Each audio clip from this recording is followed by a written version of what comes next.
Welcome back to another Gaming Memories video. Here we're having a look at a game called Septentrion Blue.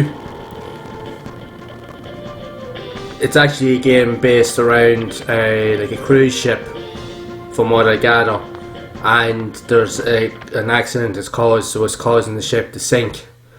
And from the little bit that I have managed to play through it, you're the captain pretty much, or one of the lieutenants of the ship, and you're tasked with trying to save survivors and trying to get people out of difficult situations. So you're running around the ship trying to find people that are stuck and so forth, and trying to get them out and trying to figure out what's actually happened. Now, this game was only released in Japan, and because it's in the Japanese language, it is, especially for me, because I don't speak the language, it is kind of hard to differentiate what's really going on, but I kind of got some kind of idea of the story. Now, I will admit, like, from what I did play of it, it is a cool type of concept, and it has kind of got a movie-esque kind of feel to it, and the story seems to be fairly decent in it. But I found that from what I did play of it, as you see, I'll let the video play on in a wee bit, where I do play some gameplay footage. There's some really good ideas in this game, but I just found that the gameplay to be a little bit on the repetitive side. Now, it's not necessarily to say that it's a bad thing, it's probably just me, because I find that games like this here, I find because you were running around corridors, everything looked very much the same. You're running around endless corridors trying to figure out where to go next, and it was very easy to get lost. It just felt like you were in a labyrinth, and I just found myself just actually quickly getting bored of running around the same kind of likeness corridors and same places over and over again, and it never seemed to really get to a point where you were going anywhere kind of different or going into different locations. It's like you start off at the bottom of the ship and you have to work your way up. And I just never seemed to really get to a point where I could actually see any difference in where I was going. But again, I might have just had to just sit and play with the game a lot more, but I got to a point where I eventually just kind of got stuck and I didn't really know what to do after that. But again, that probably just down to me just playing it, but I played enough of the game to see what it was like. And I have to say, there's some really good ideas in the game. There is some unique concepts, and it does tie in well what the game is trying to do. But it may not be for everybody, because this game does require a lot of patience to sit down and play, and if you're into these type of games, by all means go and have a look at it. If not, then it's totally up to yourself. It all depends on the person that's playing it, or whether they're into it or not, but it's definitely worth to go to see it anyway. That's the whole concept of my goal with this channel, is to literally experience as many games that the PlayStation had to offer, regardless of whether they were good or not so good. Each game is unique in its own way. Every game has something to offer, and they always do leave some sort of a lasting impression, in my opinion. So it is good to experience these games, because they all do offer something, like I said, really unique. Whether they may be for you or not, it's totally up to yourself. But it is worth actually experiencing these games, so that's why I'm making it my goal to try and experience as many of these games as possible.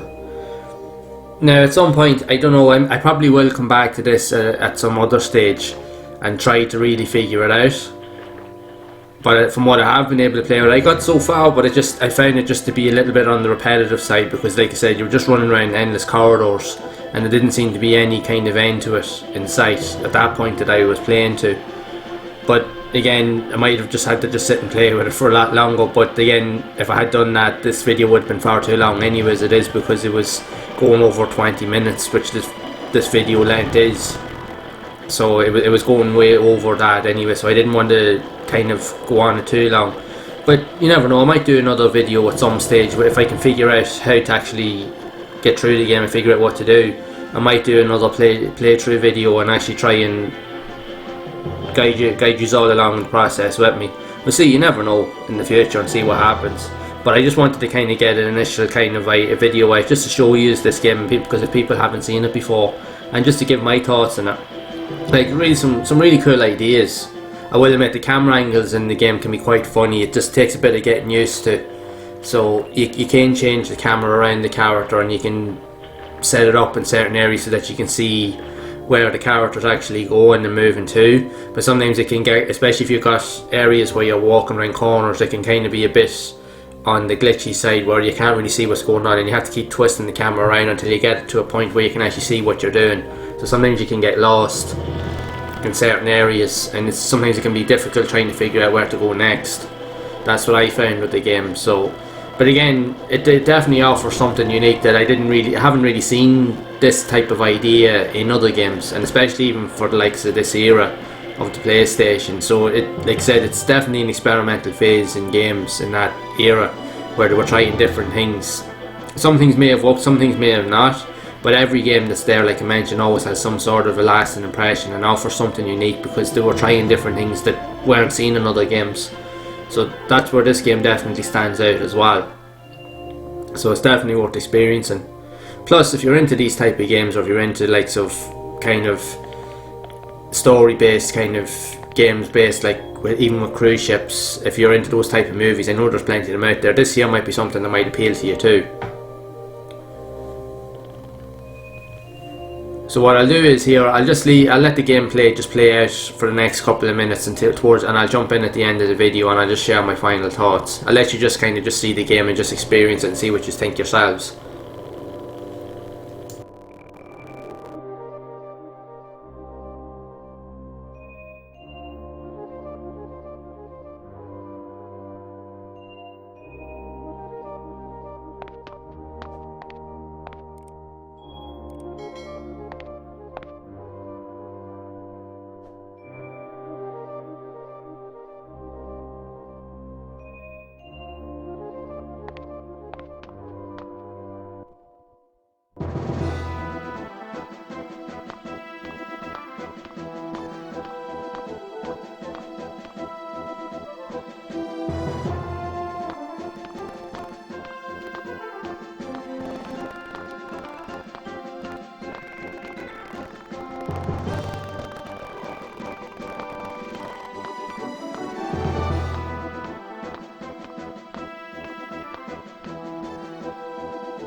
So as you can see, as you're exploring the ship trying to escape, you can see that like the entire ship is sinking around you, so different things happen depending on where you are as well, and pretty much your goal is to try and get out and try to escape, while obviously you're trying to help survivors as well.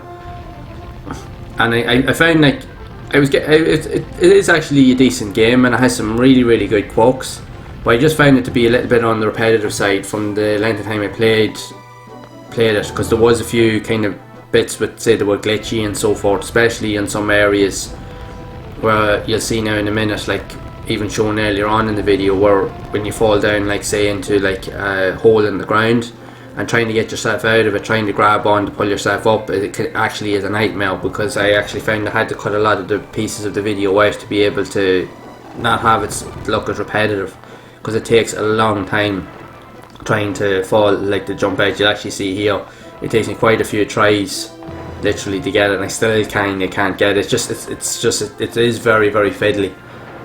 It's just one of those things where you'll have to try it, like stay at it for ages, trying to even just get one good go at it before you can actually do the task that you need to do, which should be simple, but it's actually not. It actually is very fiddly, and I think that was one of the major glitches in the game.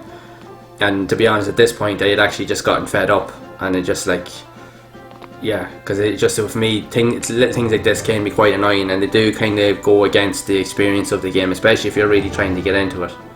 But again, it is what it is. Like these type of games, because they were different and they offered unique things, not everything was going to be perfect. That's just the way that they were.